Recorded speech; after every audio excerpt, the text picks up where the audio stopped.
बिस्मिल्लाहिर्रहमानिर्रहीम। तो जो हमारा पहला चैप्टर है उसका नाम है द साइंस ऑफ बायोलॉजी।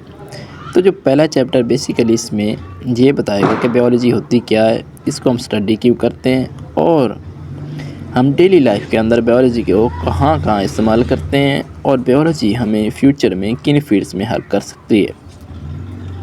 तो सबसे पहले हम इसका इंट्रोडक्शन देख लेते हैं।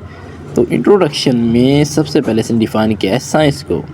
तो ऑब्जर्वेशन ऑफ वर्ल्ड और study of world through observation and experiments is called science.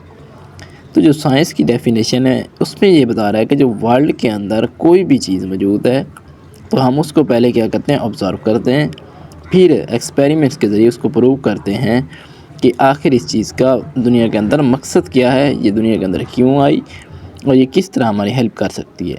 मिसाल के तौर पर अगर हम एक मच्छर की मिसाल ले लें तो हम अगर कहते हैं कि मच्छर की वजह से मलेरिया होता है, तो ये क्या किया हमने, पहले उसको ऑब्ज़र्व किया, फिर क्या करेंगे, एक्सपेरिमेंट करेंगे कि वाकई क्या मच्छर की वजह से ही मलेरिया फैलता है। तो अब साइंस की 4 बड़ी ब्रांचेस हैं। पहली क्या है, केमिस्ट्री, फिर फिज़िक्स, मैथमेटिक्स और बायोलॉजी। तो केमिस्ट्री क्या है, तो study of chemicals is called chemistry. तो केमिस्ट्री क्या है, तो कि होल वर्ल्ड के अंदर जितने भी केमिकल्स मौजूद हैं जो आर्टिफिशियली तौर पर बनाए जा रहे हैं या नेचुरली प्रेजेंट हैं या ऐसे केमिकल जो क्या है लिविंग ऑर्गेनिज्म के अंदर पाए जाते हैं, तो इनकी स्टडी जो है वो किस में आ जाती है, केमिस्ट्री के अंदर। इसके अलावा क्या है, फिज़िक्स में क्या है, इंस्ट्रूमेंटल स्टडी की जाती है कि कोई भी इंस्ट्रूमेंट जो आर्टिफिशियली तौर पर तैयार किए जाते हैं, आलात तैयार किए जाते हैं, सर्जरी के आलात भी हो सकते हैं या कोई भी ऐसे आलात जो क्या है हमारी पैमाइश के अंदर हेल्प करते हैं या किसी भी चीज़ में हेल्प करते हैं, तो उनकी जो स्टडी है वो किस में आ जाती है, फिज़िक्स के अंदर। आगे मैथमेटिक्स, तो मैथमेटिक्स कैलकुलेशन आ जाती है इसमें कि कौन सी चीज़ कितनी अमाउंट में दरकार है। मिसाल के तौर पर अगर एक इंजेक्शन लगाया जा रहा है तो उसमें जो दवाई है वो कितनी मिकदार में डल जाएगी, या इसके अलावा किसी भी चीज़ की पैमाइश की जाती है तो वो मैथमेटिक्स के अंदर आ जाती है, या फार्मूलास लगाए जाते हैं तो वो भी क्या है, मैथमेटिक्स के अंदर आ जाती है। इस जो हमारा टॉपिक है वो क्या है, बायोलॉजी। बायोलॉजी बेसिकली क्या है, स्टडी ऑफ लाइफ। तो हम बायोलॉजी को शुरू करते हैं। तो बायोलॉजी एक ग्रीक वर्ड है। ये बेसिकली 2 वर्ड से निकला है, एक को हम कहते हैं बायोस और दूसरा लोगोस। बायोस का मतलब होता है लाइफ और लोगोस का मतलब होता है स्टडी। तो बायोलॉजी की डेफिनेशन कर सकते हैं कि स्टडी ऑफ लिविंग थिंग्स और organism is called biology.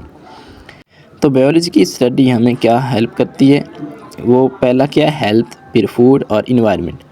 Health में किस तरह हमारी मदद कर सकती है कि हमारे अंदर डिसीज़ आ जाती हैं, जानवरों के अंदर डिसीज़ आ जाती हैं या प्लांट्स के अंदर डिसीज़ आ जाती हैं, या हमारे इन्वायरमेंट के अंदर कोई ऐसी चीज़ आ जाती है जो हमारे लिए क्या है, नुकसानदेह है, तो उसको ठीक करने के लिए क्या है, हमें बायोलॉजी ही हेल्प करती है कि उनके लिए क्या है, हम वैक्सीन्स बनाएं, एंटीबायोटिक्स बनाएं, या डेली लाइफ के अंदर जो हम मेडिसिन लेते हैं तो ये हमें कैसे पता चला, बायोलॉजी को स्टडी करने के बाद ही पता चला। फिर क्या है, फूड। तो जो हमारी खुराक है तो इसको प्रिजर्व करना पड़ता है, जो डब्बू के अंदर मिल्क को पैक कर दिया जाता है या जो खाने की चीज़ें होती हैं इनको क्या है, पैक कर दिया जाता है, तो वो क्या है, हम उसको प्रिजर्व कर रहे होते हैं, हम उसको क्या है, प्रिजर्व कर रहे होते हैं ताकि वो क्या है एक लंबे अरसे तक के लिए स्टोर किया जा सके। तो ये हमें किसने बताया, वो बायोलॉजी ने हमें बताया। फिर क्या, इन्वायरमेंट। तो हमारी इन्वायरमेंट में क्या आ जाता है, एयर, वाटर, लैंड, जो सारी चीज़ें मौजूद हैं तो इनको डिफरेंट चीज़ों की ज़रूरत होती है। मिसाल के तौर पर हवा है, तो हवा अगर प्लूटेंट्स हवा के अंदर मौजूद हैं तो उनको हम क्लीन करने के लिए बायोलॉजी से हेल्प हासिल करेंगे। इसके अलावा जो हमारा वाटर है, वाटर को क्लीन करने के लिए या क्या है, वाटर को इस्तेमाल किस तरीके से करके हम क्या है, बिजली बना सकते हैं, टरबाइन में इस्तेमाल कर सकते हैं, या क्या है, इन्वायरमेंट का लोगों के साथ क्या रिलेशन है, इंसानों का इन्वायरमेंट के साथ क्या रिलेशन है, पौधों का इन्वायरमेंट के साथ क्या रिलेशन है, माइक्रो ऑर्गेनिज्म के इन्वायरमेंट के साथ क्या रिलेशन है। तो ये सारा क्या है, हमें बायोलॉजी हेल्प करती है स्टडी करने में।